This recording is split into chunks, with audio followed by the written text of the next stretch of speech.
Ya, Assalamualaikum warahmatullahi wabarakatuh. Selamat pagi, anak-anakku. Hari ini kita tatap muka lagi melalui daring, yaitu pelajaran bahasa Inggris. Di mana pada minggu kemarin kalian belajar dengan Ibu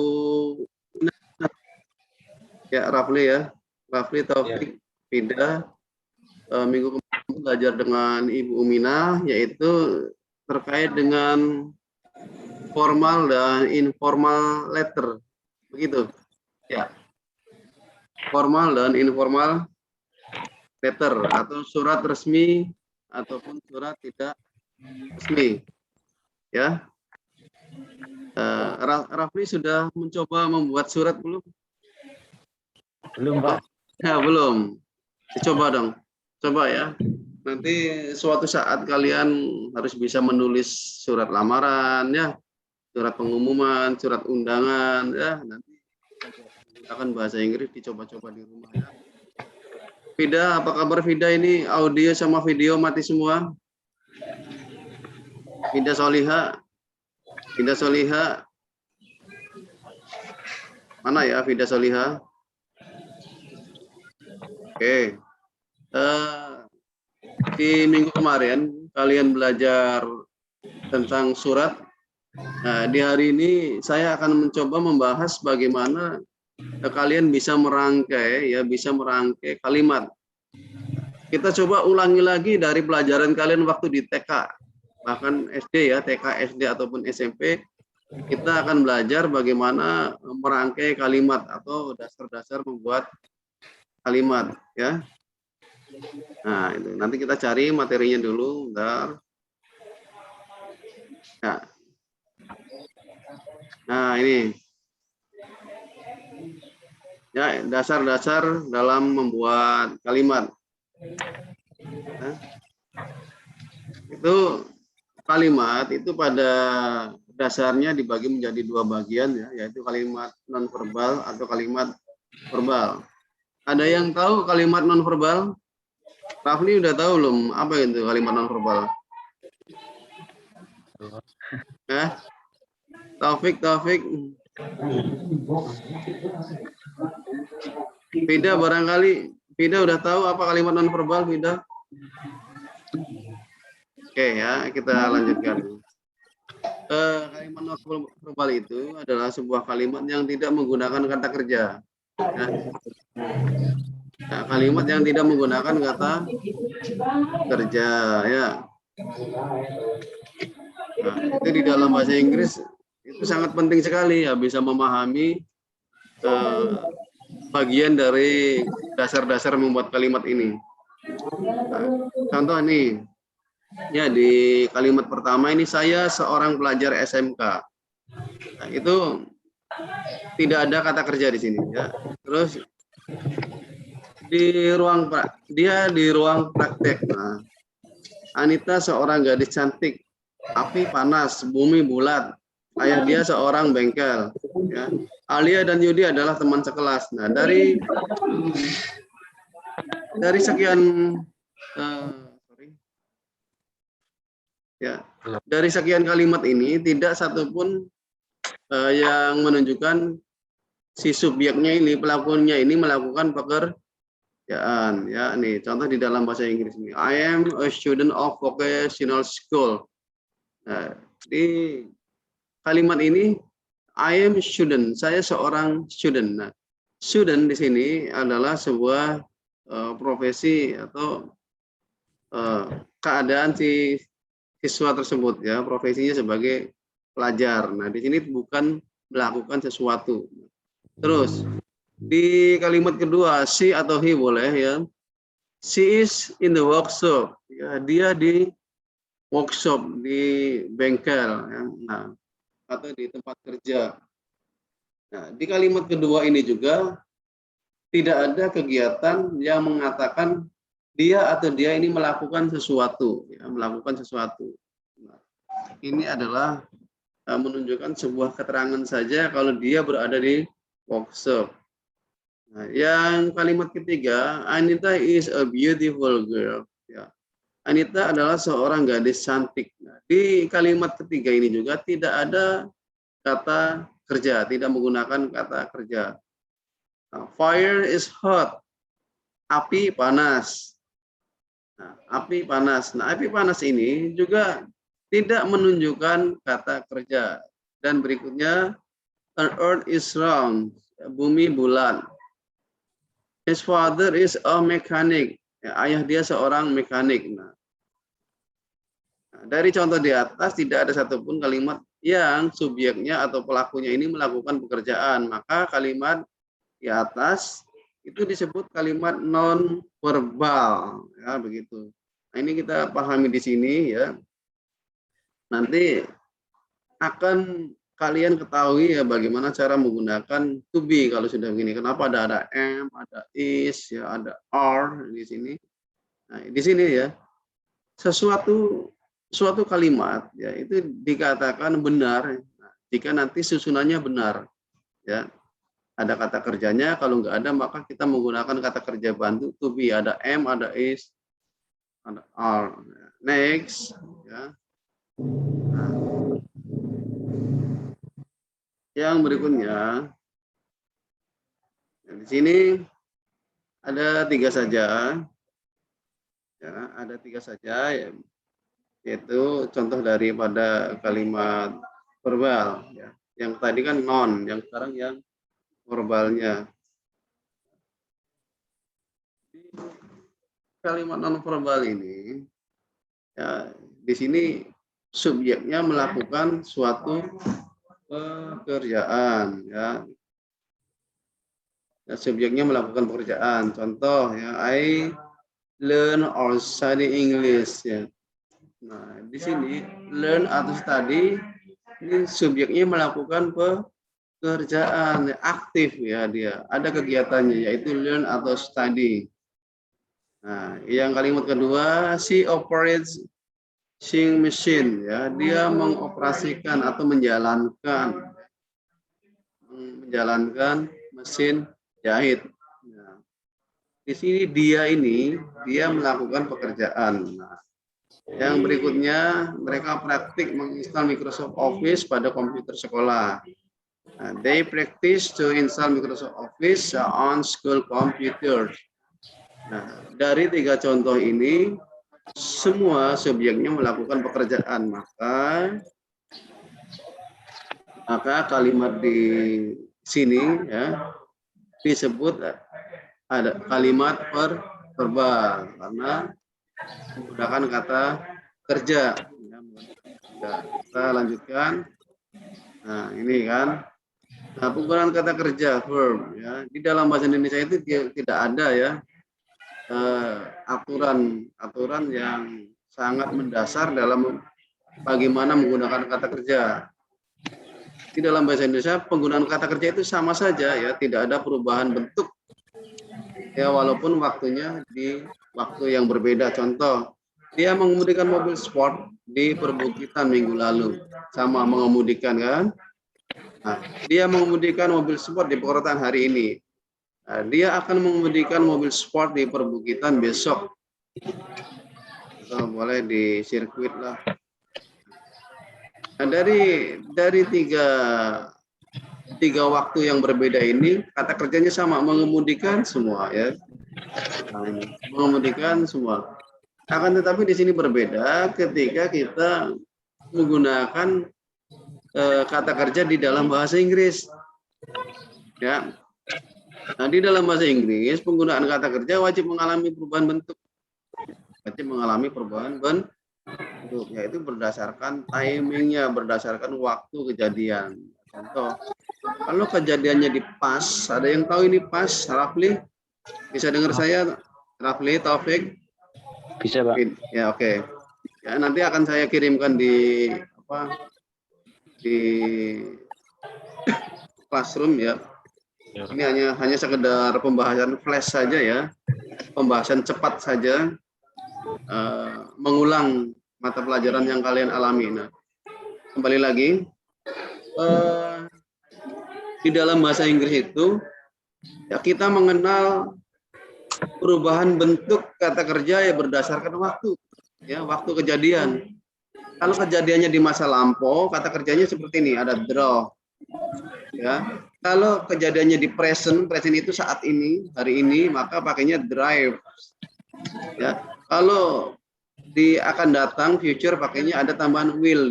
Nah, ya, jadi kata kerjanya sama ini yang present dengan future itu will drive, ya, kata kerja bentuk ke satu. Ya. Contoh nih, he drove a sport car in the hill last week. Nah, dia mengemudikan mobil sport di perbukitan minggu yang lalu.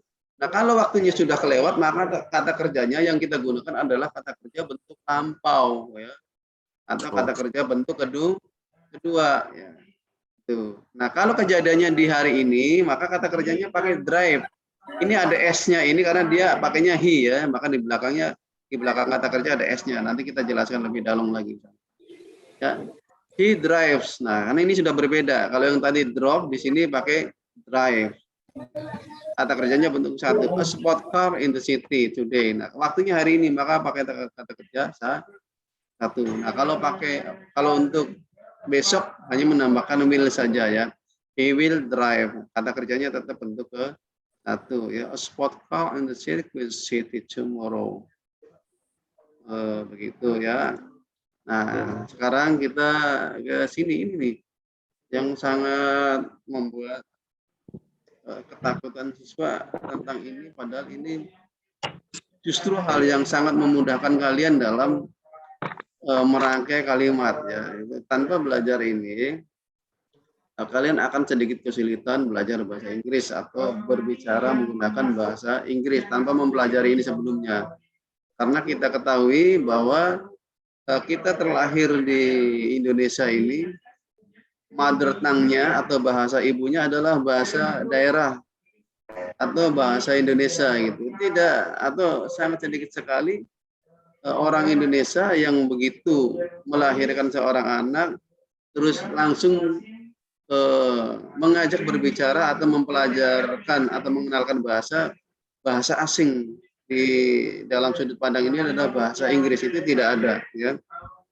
Ya, kita ini dari seingat kita dan setidak ingat kita, pertama kali kita belajar itu menggunakan bahasa ibu, yaitu bahasa Jawa atau bahasa Indonesia.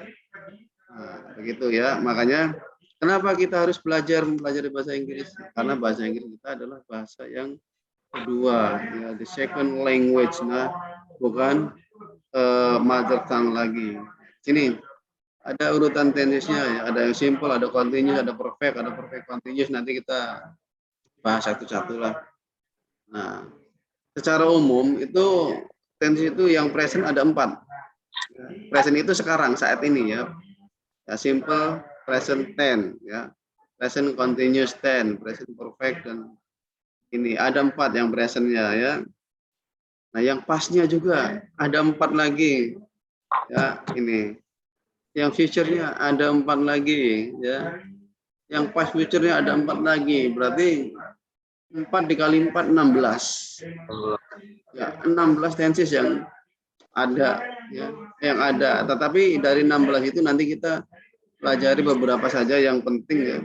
Yang penting yang sering kita gunakan. Nah, di sini yang di merah-merah ini akan kita tinggalkan saja, ya. Kita akan pelajari yang hitam ini, ya. 1 2 3 4 5 6 7. Kita belajar 7 saja. Nanti kalau 7 nanti semuanya udah pasti kena, udah pasti bisa nanti, ya. Dari 7 ini, ya. Dari 7 ini nanti kalian akan bisa mempelajari kesemuanya, ya. Yaitu simple present. Nah, seperti ini, ya. Kita lihat langsung di contohnya saja, ya. Kita lihat di contohnya. Nah, sini. Kita coba biar kalian tidak ambigu, tidak merasa bingung, ya. Kita coba gunakan subjek yang sama atau pelakunya yang sama, kata kerjanya juga sama. Kita coba disamakan aja dulu biar nanti ada pembandingnya. Simple present. Nah, simple itu sederhana, present itu sekarang, tense itu susunan. Jadi untuk menyampaikan kalimat yang diucapkan di waktu sekarang. Ya, kalimatnya sederhana, simpel-simpel saja nih. Nah, makanya pakai subjek, kata kerja satu, study English. Nah, saya belajar bahasa Inggris. Nah, ini yang simple present, ya, simple sederhana. Ini yang paling sederhana nomor satu. Nah, yang di nomor 2 ini adalah present continuous. Continuous itu artinya maknanya sedang terjadi. Jadi kalau kalian baca di literasinya, present continuous adalah susunan kalimat untuk mengungkapkan peristiwa yang sedang berlangsung di saat ini. Nah, itu kan terlalu panjang, kalian bingung nanti. Kebanyakan apa namanya istilah. Maka kita persingkat saja sesuai dengan ininya. Jadi continuous itu sedang berlangsung, ya. Sedang berlangsung. Nah, presentnya di hari ini, bukan di hari kemarin, gitu aja ya. Jadi menyusun kalimat untuk kejadian yang sedang berlangsung di hari ini. Present itu hari ini. Contoh, I am studying English. Nah, di sini ciri-cirinya yaitu kalau yang sedang berlangsung itu ada to be-nya di depan. Ya, sebelum kata kerja ya. Nanti tambahkan ing. Jadi studying ya. Jadi kalau di atas saya belajar bahasa Inggris, kalau yang continuous-nya saya sedang belajar bahasa Inggris. Nah, di sini berbeda kan? Saya sedang belajar bahasa Inggris. Nah, itu continuous. Artinya ini sedang benar-benar berlangsung ya, kegiatan sedang benar-benar berlangsung aktivitasnya. Nah, dan yang ketiga, perfect. Nah, kita sedikit membahas ini hanya flash saja ya. Hanya flash singkat saja. Nah, present perfect tense. Present itu kan sekarang, hari ini. Perfect ini telah terjadi, tetapi di hari ini. Nah, jadi kalau kita melakukan kegiatan sesuatu yang telah terjadi tetapi masih dalam hari ini, maka kita gunakan ini. Nah, di sini kata kerjanya itu yang kita gunakan adalah kata kerja bentuk ketiga. Ya. Nah, kata kerja studied, bukan study lagi, studied. Nah, kata kerja yang beraturan, itu yang beraturan, kata kerja satu itu akan menjadi kata kerja 2 ketiga itu hanya menambahkan huruf ed ya di belakang ed ini ed ya. Ini sudah menjadi kata kerja bentuk ketiga ya, studied. Nah, misalnya menggoreng fry menjadi fried. Ya, itu. Learn. Nah, beda lagi ya, learn ya. Nanti kita belajar yang tidak beraturan juga.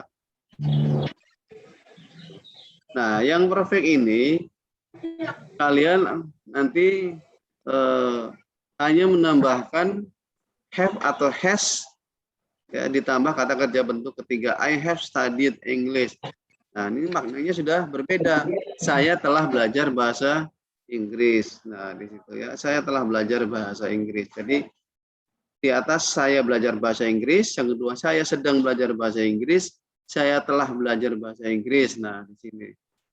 Nah, dan yang keempat ini ada perfect juga, ada continuous. Ada enggak sih telah terjadi tetapi masih berlangsung gitu ya. Perfectnya telah terjadi, continuousnya berlangsung, ada ya. Ada contohnya kayak kalian nih ketika akan bepergian ke luar kota menggunakan kereta lah kita kayak gitu. Ketika kalian akan bepergian ke luar kota menggunakan kereta, misalnya kamu akan ke Surabaya, di situ yang kalian lakukan biasanya aktivitasnya menunggu, ya, menunggu tetapi masih sedang berlangsung. Contoh, saya telah dan sekarang masih sedang menunggu kedatangan kereta. Ya, artinya telah itu kamu telah di situ dari jam 9 dan masih sedang berlangsung menunggu kereta karena kereta akan datang di jam 10 ya. Jadi ketika ada kegiatan telah dilakukan tapi masih berlangsung pada saat itu, maka kita gunakan perfect continuous. Contoh, I have been studying English. Saya telah belajar dan sedang belajar bahasa Inggris. Nah, kayak kalian sekarang nih, ya. Saya telah dan sedang belajar, artinya telah belajar bahasa Inggris di SMK Sindang ini dari kelas 1 dan masih sedang belajar di saat ini di kelas 2. Ya, nah, Yang kelima adalah past, simple past. Ini kejadiannya lampau. Nah, di sini I studied pakai kata kerja bentuk kedua. Nanti kita akan bahas satu-satu ya. Akan bahas satu-satu ya, maksimal 7 lah, 7 tenses. Ya, 7 tenses. Nanti kalau sudah kalian kuasai itunya, nanti akan lebih mudah kalian belajar bahasa Inggris ke depannya ya. Nah, karena kita ambil dari kerangkanya dulu. Nah, dari sini ada pertanyaan enggak? Rafli, ada yang perlu ditanyakan? Ya. Ada pertanyaan, Nang Rafli? Enggak ada, yakin? Udah. Iya. Ya, Taufik, ada pertanyaan enggak, Nak Taufik? Enggak ada, Pak. Enggak ada. Raneti, ini mana mic-nya Raneti? Ya. Raneti. Ada lagi siapa nih ya? Mic-nya pada ditutup semua. Saripudin. Ya, ada, Pak. Nah, ini saya foto dulu ya, kehadiran Siva hanya sedikit sekali. Tar dulu. Wih.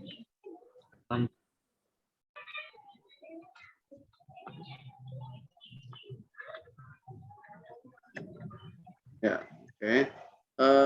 Saya rasa kalau tidak ada pertanyaan, maka saya cukupkan di pertemuan kali ini. Nanti di minggu depan kalian akan bertemu dengan Ibu lagi. Dan tetap berdoa agar tatap muka bisa dilaksanakan ya, sehingga nanti akan lebih efektif, kita akan lebih santai belajarnya, lebih nyaman ya. Jangan seperti ini, pertanyaannya juga tidak bisa efektif. Cara penyampaian juga saya tidak bisa maksimal ya, makanya saya belum ada keyakinan bahwa materi yang saya sampaikan pada hari ini itu akan kalian tangkap dengan baik ya. Terima kasih. Assalamualaikum warahmatullahi wabarakatuh. Waalaikumsalam warahmatullahi wabarakatuh.